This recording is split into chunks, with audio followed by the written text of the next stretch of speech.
வேறு வருது.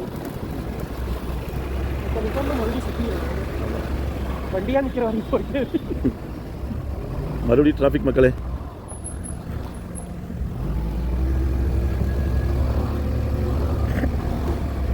யானை இது வந்துருச்சு என்னன்னு தெரியல, பயங்கரமான டிராஃபிக்காக இருக்குது.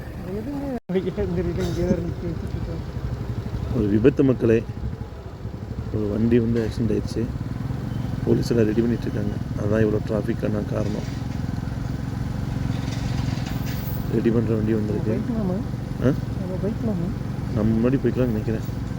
கேட் பார்க்கலாமா சார்? பெட்ரோல் இல்லை, நம்மளை விட்டுட்டாங்க. செம்ம குளிர் மக்களே, சரியான குளிர். இது ஒரு குளிர் நம்ம பார்த்ததே இல்லை, அனுபவிச்சதும் இல்லை. மூச்சு விட முடியல, அவ்வளோ குளிர் அடிக்குது.